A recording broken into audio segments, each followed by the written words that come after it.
Assalamualaikum warahmatullahi wabarakatuh. Salam sejahtera untuk kita semua. Om Swastiastu, Namo Buddhaya, salam kebajikan.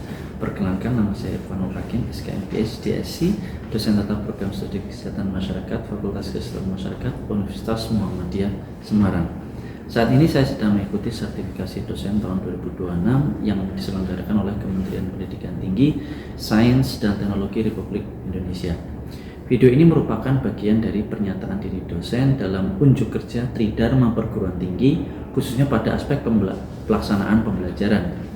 Pada kesempatan ini saya akan memaparkan proses pembelajaran pada mata kuliah Biomedik 3, salah satu mata kuliah wajib program studi Sarjana Kesehatan Masyarakat yang saya ampu sesuai dengan bidang keahlian saya.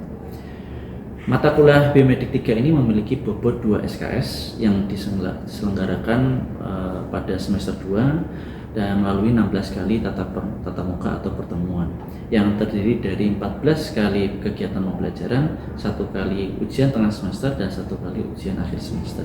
Mata kuliah ini mempelajari dasar-dasar biokimia dan metabolisme manusia sebagai landasan untuk memahami proses kesehatan dan penyakit pada tingkat molekuler. Materi pembelajaran mencakup biomolekuler, enzim, bioenergetika, metabolisme karbohidrat, lipid, protein, vitamin dan mineral, serta penerapan konsep metabolisme dalam isu kesehatan masyarakat seperti obesitas, sindrom metabolik, diabetes mellitus, aktivitas fisik, pola tidur, dan status gizi. Sebagai inovasi pembelajaran, mata kuliah ini menerapkan project-based learning yang terintegrasi dengan konsep student-centered learning. Mahasiswa tidak hanya mempelajari teori metabolisme di kelas, tapi juga melakukan monitoring prospektif terhadap pola makan, aktivitas fisik, dan pola tidur selama beberapa minggu menggunakan instrumen yang terstandardisasi. Selanjutnya, mahasiswa melakukan pengukuran antropometri meliputi indeks massa tubuh atau IMT dan waist to hip ratio atau WHR, kemudian mengolah, menganalisis, dan menginterpretasikan data yang diperoleh berdasarkan konsep biokimia dan metabolisme yang telah dipelajari. Dengan pendekatan ini, mahasiswa tidak hanya memahami konsep secara teoritis, tetapi juga memperoleh pengalaman belajar berbasis data nyata sehingga mampu menghubungkan mekanisme metabolisme dengan kondisi kesehatan dirinya sendiri. Dalam mata kuliah ini, mahasiswa diharapkan mampu menjelaskan konsep dasar biokimia dan metabolisme, menganalisis hubungan antara metabolisme dengan status gizi, menjelaskan mekanisme gangguan metabolisme, melakukan monitoring gaya hidup secara prospektif, melakukan pengukuran antropometri, mengolah dan menginterpretasikan data, serta mengkomunikasikan hasil analisis secara ilmiah sesuai capaian pembelajaran mata kuliah yang telah ditetapkan dalam rencana pembelajaran semester. Proses pembelajaran dilaksanakan dengan mengintegrasikan interactive lecture, case-based learning, small group discussion, dan project-based learning. Pembelajaran dirancang agar mahasiswa berperan aktif dalam membangun pengetahuan melalui diskusi, pemecahan masalah, praktik pengukuran antropometri, serta analisis data hasil monitoring yang dilakukan secara mandiri. Penilaian dilakukan secara berkelanjutan melalui asesmen formatif maupun sumatif yang mencakup kehadiran, penugasan, aktivitas proyek, ujian tengah semester, dan ujian akhir semester sesuai dengan rencana pembelajaran semester. Dalam proses pembelajaran, saya menggunakan berbagai referensi mutakhir berupa buku ajar biokimia, artikel ilmiah, publikasi internasional terkini yang relevan dengan perkembangan ilmu metabolisme dan kesehatan masyarakat, sehingga mahasiswa memperoleh pemahaman yang berbasis bukti atau evidence-based learning. Selanjutnya saya akan mendemonstrasikan proses pembelajaran pada mata kuliah Biomedik 3 pada sesi analisis, interpretasi, dan penyampaian hasil project-based learning. Pada sesi ini mahasiswa akan mempresentasikan hasil monitoring prospektif mengenai pola makan, aktivitas fisik, pola tidur, serta status antropometri. Kemudian bersama-sama menganalisis hubungan antar variabel berdasarkan konsep biokimia dan metabolisme yang telah dipelajari selama perkuliahan. Melalui kegiatan ini diharapkan mahasiswa tidak hanya mampu mengolah dan menyajikan data, tetapi juga mengembangkan kemampuan berpikir kritis, melakukan interpretasi ilmiah, serta menghubungkan hasil pengamatan dengan konsep metabolisme dalam konteks kesehatan masyarakat. Baik, mari kita simak proses pembelajarannya. Oke, dulu ya. Assalamualaikum warahmatullahi wabarakatuh. Waalaikumsalam warahmatullahi wabarakatuh. Oke, baik ya. Oke, kemarin kita sudah melakukan pengukuran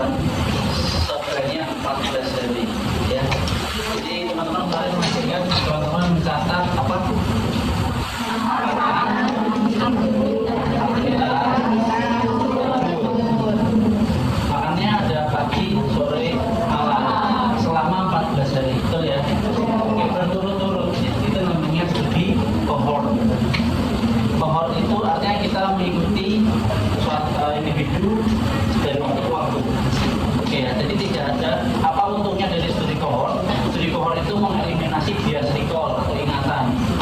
Kalau kalian saya tanya 2 minggu kemarin makan apa, masih lupa. Tapi kalau hari itu juga langsung dicatat, saya yakin nggak lupa. Cuma nanti ada beberapa bias yang kita bahas di hasilnya. Jadi di hasil ini di mata pertemuan ini kita bahas hasil dari kalian telah mencatat 11 hari. Kok 11 hari? Karena dari 14 hari ternyata yang bersih cuma 11 hari. Bersih itu maksudnya gimana? Yang harinya itu banyak yang isi, nggak aneh isinya, itu ternyata 11 hari. Sisa yang 3 hari itu bolong-bolong atau enggak isinya pada aneh-aneh. Oke ya.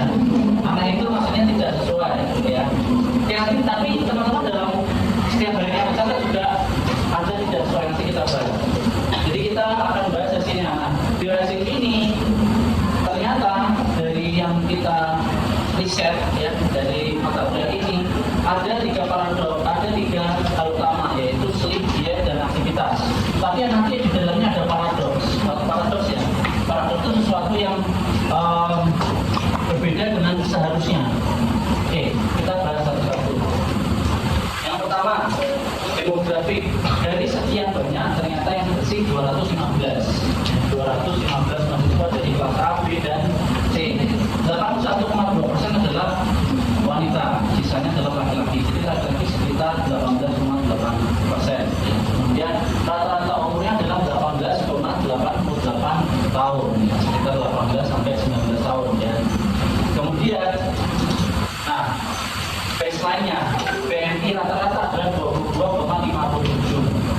Kemudian 35,5% diklasifikasikan sebagai obese atau overweight. 35% dari kalian. Nah, kemudian pergerakan kalian itu 122 menit per day aktif. 122 menit, jadi sekitar 2 jam. 24 jam kalian bergerak aktif 2 jam. 22 jamnya enggak.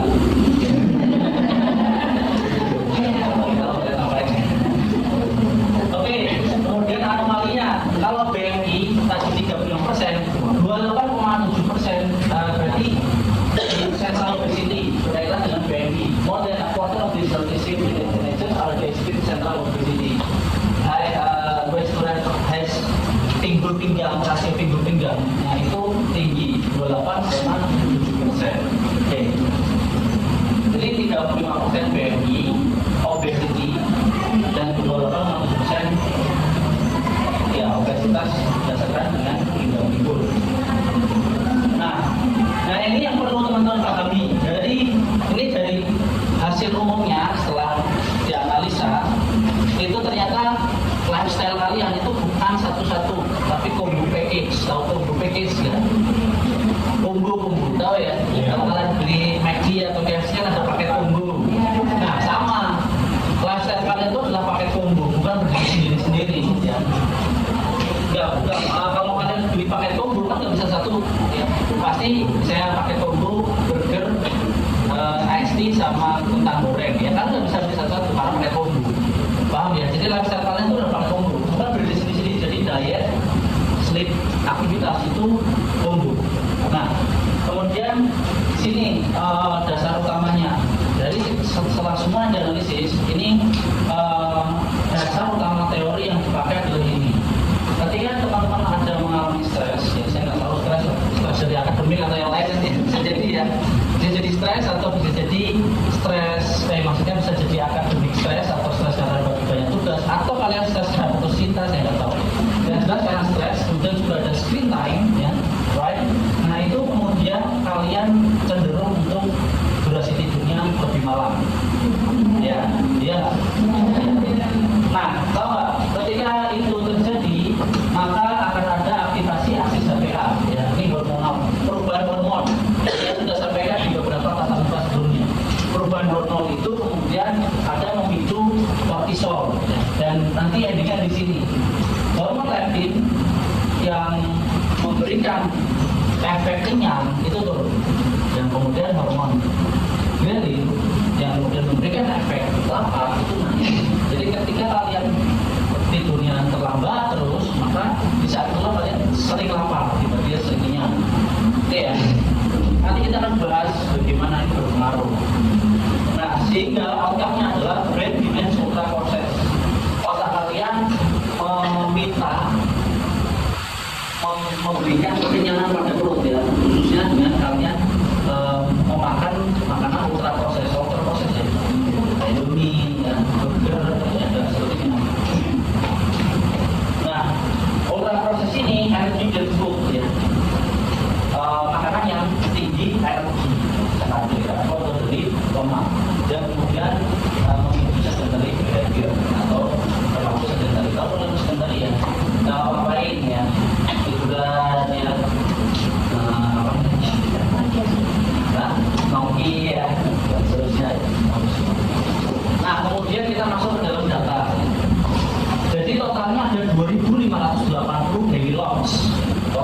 komponen analisis.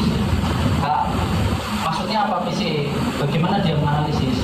Dari sekian 2580 itu kan kalau kalian lihat kan pusing ya. Nah PCA ini kemudian bagaimana caranya tiga ini dikategorikan dalam 2580 dikategorikan dalam beberapa kategori supaya kita tahu bagaimana korelasinya antar variabel dari sekian banyak variabel yang kita catat. Seperti kalian pakai Spotify. Kalau kalian pakai sekarang masih SoundCloud, zaman bola. Spotify apalagi? YouTube deh ya, YouTube Song, YouTube musik. Coba cek, kalian pasti di YouTube musik atau Spotify, kalian search banyak lagu itu. Biasanya yang kan ada ini buat kalian atau apa sih? Rekomendasi itu kan berdasarkan genre. Kenapa? Karena nggak mungkin dikategorikan berdasarkan judul. Paham nggak? Ya susah dong kalau berdasarkan judul ya kan pasti berdasarkan genre. Jadi lebih compact ya. Genrenya rock, misalnya genrenya pop. Sama kayak gini. Dibandingkan kita harus menganalisis satu 2050 kita kita sampaikan analisis berdasarkan genrenya secara umum sehingga nanti kelihatan polanya. Nah, kemudian kita dari PCA ini kita dapat 3 bucket ya, 3 genre. Yang pertama PCA 1 itu ngomongin high fat dan protein diet ya. Bucket 2 atau genre 2 karbo tinggi dan diet energi ya. Proses dan snacking. Jadi yang pertama makanan biasa, yang kedua adalah snacking, ya, fokus sama energi tinggi. Karena snack itu energi tinggi ya. Kayaknya ringan tapi energinya tinggi karena banyak itu ada natrium dan seterusnya. Oke. Kemudian bucket ketiga adalah sleep quality. Nah di sini uniknya sleep quality kenapa dalam aktivitas fisik? Malah justru nanti yang jadi utama adalah sleep quality. Jadi nanti kita bahas. Nah di sini anehnya ya kenapa physical activity tidak masuk dalam bucket atau dalam judul? The missing signal. Coba lihat, min total 468 net per min per day. Jadi kalau kalian di rata-rata itu kalian beraktivitasnya 468 net per min. Net itu didasarkan pada instrumen yang kemarin ya, yang kalian isi. Dan yang artinya di sini variasinya tinggi, 437,52 itu ya standar deviasi penyimpangannya. Jadi kan antara 48 kurang ini sama 48 ditambah ini berbeda. Jadi sekitar 200 sampai 900 variasinya. Tambah sih. Ada yang nongkrong doang dodol setiap hari. Ada yang petingkah. Banyak kali aktivitasnya ya, banyak kali gawenya. Saya pahami ya. Terlalu tinggi sekali variasi di dalam kelas dan itu setiap orang beda-beda. Jadi ini sangat-sangat sulit diinterpretasi. Nah, inilah kenapa si aktivitas fisik gagal di dalam PCA. Karena variasinya sangat tinggi sekali. Karena nggak konsisten ya. Kalian nggak punya pola gitu loh. Paham maksudnya? Ya mungkin yang banyak petingkah ya petingkah aja ya. Yang diem ya diem. Ya mungkin yang diem jadi petingkah, yang ketika jadi diem saya nggak tahu ya. Artinya datanya dari data itu nggak konsisten aktivitas kalian. Nah, sehingga tidak bisa diintegrasikan dalam sistem biologis kalian sebagai lifestyle dan juga ya. Ya, jadi akhirnya secara statistik itu mengkalkulasi dan mempertimbangkannya sebagai random atau acak, nggak ada polanya sehingga tidak masuk dalam analisis sebagainya. Nah, kemudian ini yang lucu. Kalau dari statistik malah kelihatan ya. Kalau kita melihat dari korelasi dan seterusnya ada aneh. Anehnya kenapa? PCA2 itu berkorelasi dengan BMI, tapi berkorelasi terbalik. Maksudnya gimana? Ketika kalian makan high carb ya atau karbohidrat tinggi, energi tinggi, itu malah BMI turun. Padahal nggak mungkin. Kenapa nggak mungkin? Ya karena melawan hukum termodinamika. Ya, kan nggak mungkin. Paham nggak sih? Termodinamika itu kalau air berisi kan semakin berisi semakin penuh ya. Kalau ini semakin berisi semakin kosong. Aneh ya? Ya. Jadi kalau pertanyaannya makan banyak malah bikin kamu kurus. Ya. Nah, disinilah kemudian ini sesungguhnya umum terjadi di banyak studi masalah gizi. Ya. Kenapa? Karena pasti nanti ada under reporting. Karena kan kita kemarin kan kalian mengisi sendiri tuh. Nah, ini yang saya mau bahas. Ya. Nah, under reporting. Mahasiswa dengan BMI tinggi biasanya di banyak studi itu secara sistematis atau secara memang niat melupakan yang dia makan atau secara niat tidak menuliskannya atau yang dia makan itu tidak dicatat. Sebabnya karena social desirability bias atau nanti kelihatan banyak. Kalian bisa apa ya? Kalian bisa melakukan hal itu. Ya. Kalian bisa membohongi diri kalian sendiri, tapi kalian tidak bisa membohongi statistik. Oke. Kenapa? Ini yang mau saya bahas. Rata-rata kalian makan itu 860 kilokalori per hari. Padahal ya normalnya orang untuk bisa beraktivitas dengan skill normal.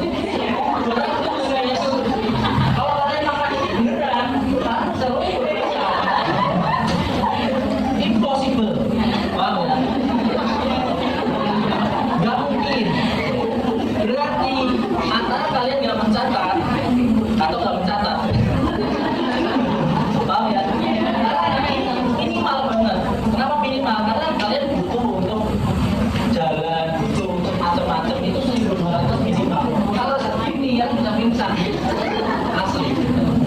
Jadi artinya berarti kalian banyak yang tidak mencatat apa yang kalian makan. Karena niat kalian 18 tahun, 19 tahun, kecuali ini mbak-mbak. Maksudnya mbak-mbak yang sudah ada beberapa penyakit, seperti diabetes kan memang tidak bisa makan tertentu. Kalori segini kadang-kadang bisa, ya. Apalagi juga mbak-mbak itu sudah lebih lambat metabolismenya, ya. Jalannya juga pelan, tidak bisa. Kalau kalian tidak mungkin, 18-19 tahun ini tidak mungkin. Sehingga ini ada under reporting. Nah, tadi warna utama kita ada dua sebetulnya, BMI dan BHR. BMI itu Body Mass Index, ya, IMT, indeks massa tubuh. Yang satunya adalah BHR, Waist to Hip Ratio atau rasio pinggul pinggang. Nah, kalian harus tahu dulu bedanya. Apa bedanya BMI sama pinggul pinggang? Saya tahu. Apa bedanya BMI sama pinggul pinggang? Rasio pinggul pinggang.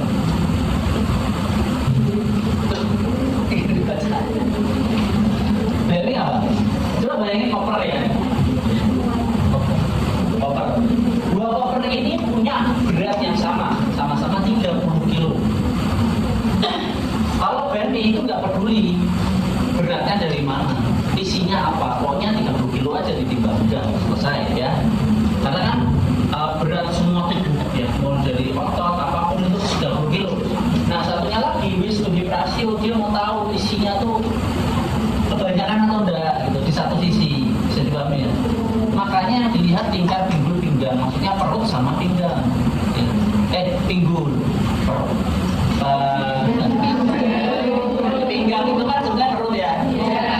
Pinggul itu bawahnya perut, di atas di sekitar pantat ya. Jadi mau tahu apakah kamu membuncit atau enggak itu intinya. Paham ya? Kalau membuncit berarti kan ada penumpukan lemak di situ. Itu berbahaya. Nah, kita dari hasil itu ternyata temuan utamanya salah satunya ini ya, the real culprit, sleep and visceral fat. Ya. Ada hubungannya antara tidur dengan lemak visceral. Lemak visceral itu dari rasio pinggul pinggang, membuncit. Ya. Dan ini bukan teori, ini adalah fakta yang didapat dari data kalian. Kalau kalian bisa memanipulasi dietary harian atau makanan harian, catatan pinggul pinggang nggak bisa, kemarin saya ukur, ya kan, saya ukur sendiri. BMI juga, ya kan, kualitas tidur pasti saya yakin kalian akan jujur ya kualitas tidur.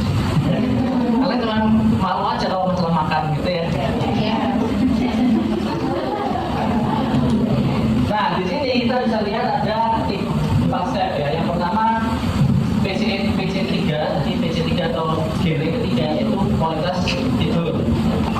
Kualitas tidur yang buruk itu dapat menyebabkan inflamasi sistemik, ya. Inflamasi. Kenapa inflamasi? Apa inflamasi? Karena banyak hal ketika kalian tidur tidak, kan kalian punya circadian clock, ya. Maksudnya waktu tidur normal. Kalau kalian tidurnya nggak normal, berarti artinya kalian begadang terus, banyak hal yang terjadi di tubuhmu, tekanan darah naik, ya, hormon berubah dan seterusnya. Yang itu menyebabkan ketidakseimbangan dalam tubuh dan berakhir pada inflamasi atau peradangan, dan kemudian juga pelepasan kortisol.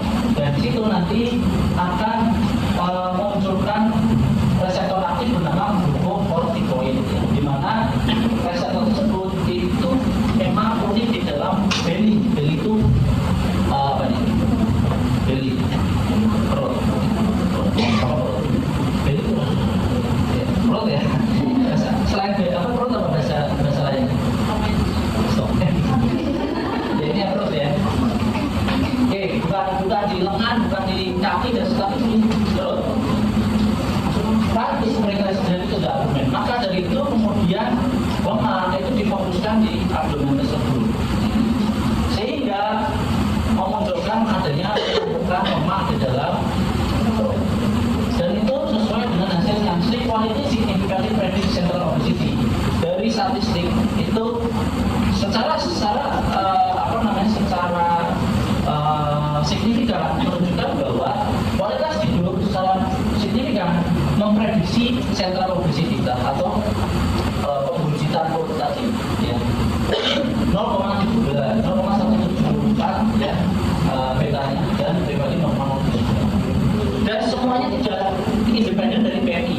Sleep tidak berkorelasi ke BMI, tapi fokus korelasi pada perut. Jadi kalau kalian mau kunci gampang, ya, kebahagiaan. Dan intinya itu. Ya. Jadi ini kalau kita lihat, ya, siklusnya, trigger kalian ada academic stress, ya. Saya nggak tahu sih, ya, mungkin bisa academic stress, ya, bisa family stress, ya. Tapi kalau kalian sebagai mahasiswa, saya yakin juga ada dengan akademik, ya. Pasti juga, walaupun kalian punya stres di luar itu, dengan adanya akademik yang tugas yang banyak, mungkin itu penambahan yang signifikan terhadap stres, ya. Nah, kemudian kalian dengan adanya stres, kalian bisa jadi nggak bisa tidur, ya. Kemudian malas kerjain juga, jadi baru 5 menit, malas aja, udah screen time aja, ya, buka Instagram. Nah, berasa kalau kalian buka Instagram, TikTok dan seterusnya, berarti kan nggak tahu waktunya, ya. Tiba-tiba kok bisa ya, tiba-tiba jam 12, tiba-tiba udah jam 1, padahal tadi baru jam 9. Ya benar, ya? Iya. Nah, karena itu kalian ada degradasi tidur atau penurunan kualitas tidur, dan itu menimbulkan beberapa hormon naik, yang kortisol, yang melatonin dan seterusnya. Nah, kemudian dihubungkan dengan tadi BHR, menunjukkan bahwa ada hubungannya kualitas tidur kalian dengan central obesity, ya, atau obesitas yang terjadi pada perut, ya, atau belly. Nah, karenanya kalian jadi makan, kalian begadang, makan, terus saja begitu sampai kalian. Nah, sehingga final takeaway-nya, we cannot treat obesity by only polishing the plate, ya. Kita nggak bisa, kalian hanya fokus pada makan doang. Kalau misalnya mau diet, berarti saya harus mengurangi makan. No, karena mau mengurangi makan saja ternyata nggak cukup, ya. Di sini di studi ini membuktikan bahwa makan itu bukan utama, itu hanya bagian dari lifestyle yang lebih besar. Lifestyle mulai dari aktivitas fisik, mulai tidur, dan juga makanan. Dan ternyata di sini juga tidur itu lebih tinggi pengaruhnya dibandingkan dengan makanan, karena nanti mempengaruhi makanan juga pada akhirnya.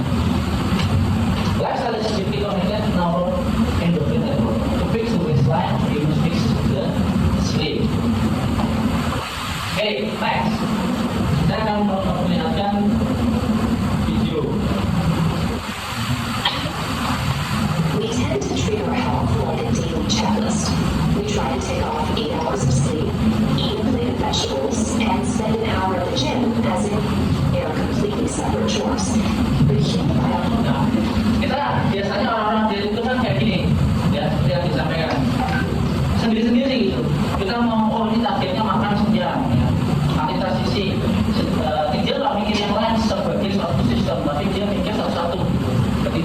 lah, olahraga lah.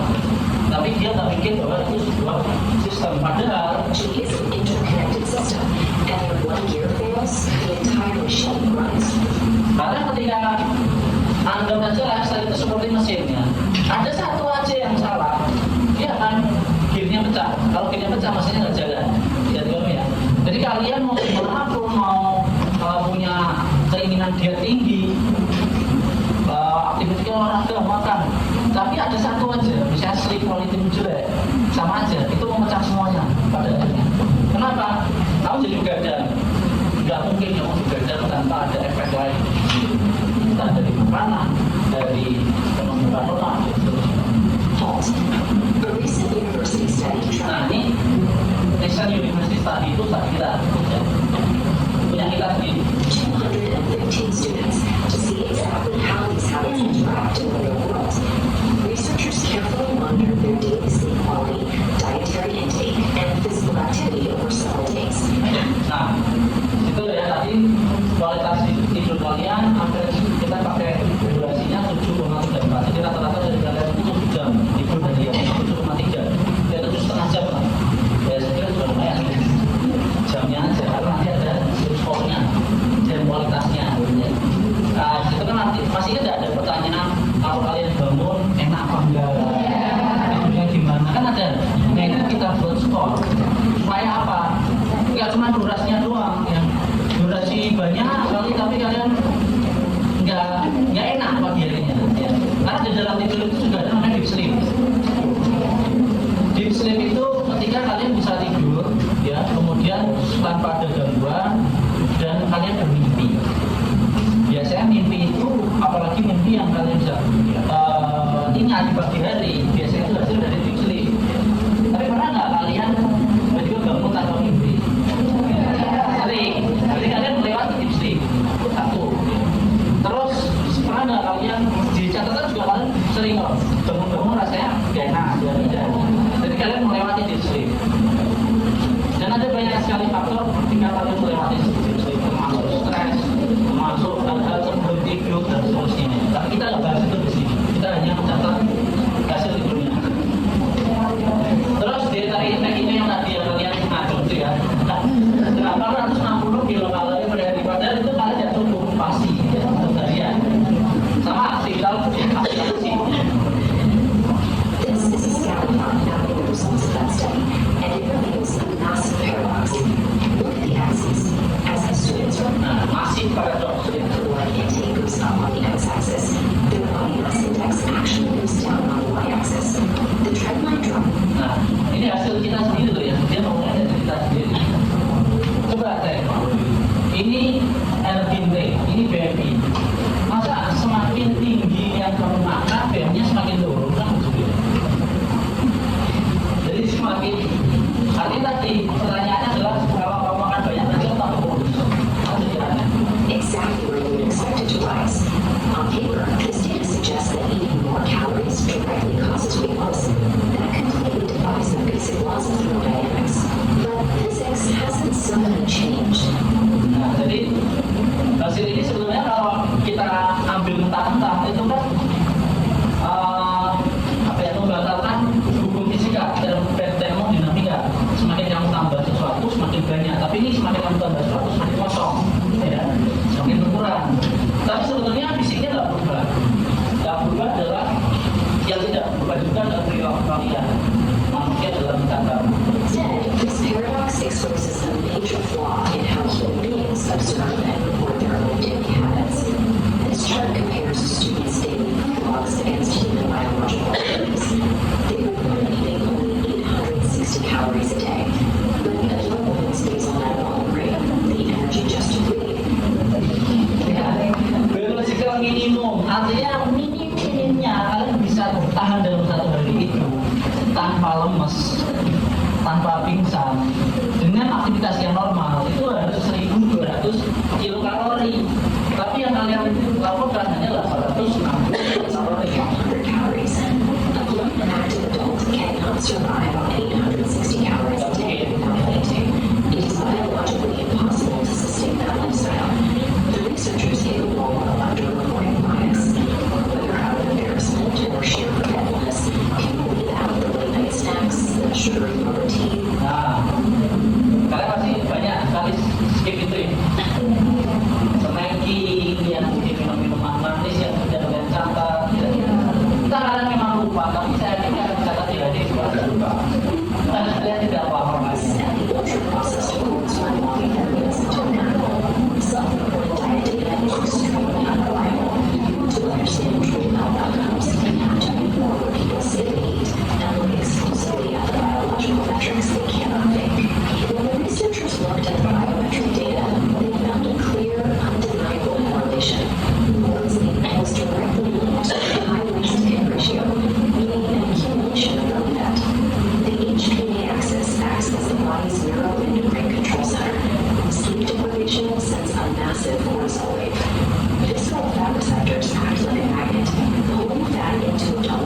penting ya.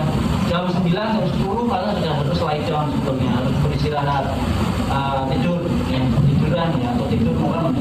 Nanti bangun ya, subuh, bangun. Nah itu sebenarnya ritme yang healthy. Jadi gini, jangan kalian berpikir sekali-kali oh yang nggak apa yang kegiatan nanti bangun subuh. Ya, sama aja kalian kan memangkas waktu tidur. Nah, waktu tidur itu penting karena apa? Hubungan dengan setan. Lagian juga ngapain sih kita ada begadang? Ya kita bisa kerjakan itu di esok harinya.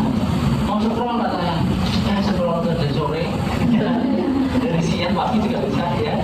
Nah pada malam jangan sampai apa yang kalian inginkan untuk apa namanya screen time itu menghapus waktu utama kalian yaitu tidur beristirahat. Jadi berikan waktu tubuhmu untuk beristirahat supaya hormon kembali normal, energi kembali pulih, apa namanya kualitas psikologis kembali jernih ya, supaya di pagi hari kalian bisa berpikir tenang, kemudian apa namanya makan makanannya teratur ya karena kalian tidak bekerja. Jadi kesimpulannya ada yang mau menyimpulkan? Come on. Ya. Jadi dari kalau emang yang paling penting dari satu package itu adalah kalau misalkan saya menurut makan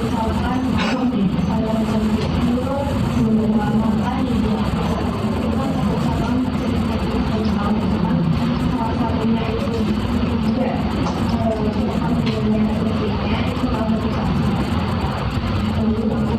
dari awal dari kita duduk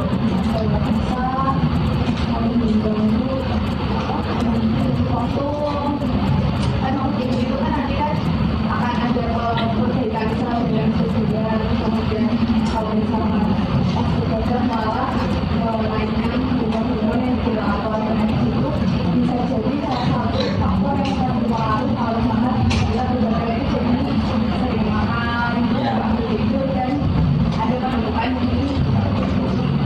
Ya, thank you. Tapi ini perlu diperhatikan bahwa hasil ini murni juga hasil dari studi kalian.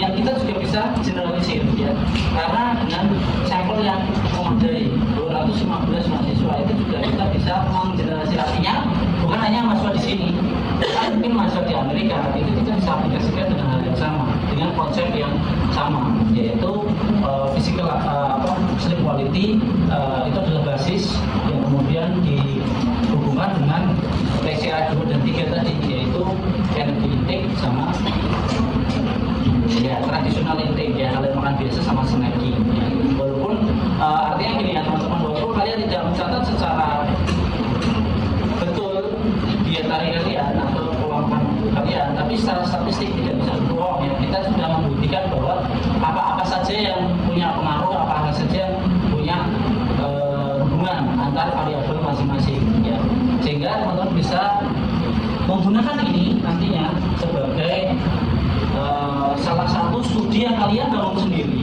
yang kalian catat sendiri, kalian analisa sendiri, yang di kemudian hari bisa menjadi bahan kalian untuk berpikir, menganalisa, dan juga ya. Bayangkan saja kalau misalnya kalian adalah seorang pemeriksaan planner, menemukan fakta ini, apa yang kalian harus lakukan? Kan sudah ketahuan dulu apa yang harus dilakukan, kalian harus lakukan pertama kali. Dua. Ya, saya kalian Pak Planner nih. Pak Planner, kalian bekerja di dinas kesehatan atau puskesmas atau di tempat manapun yang health based ya. Kalian menemukan ini dan kalian bisa melakukan sesuatu, apa yang kalian lakukan? Iya, juga siapa? Apa ya? Jadi kalian bisa mengevaluasi bahwa jam tidur itu penting.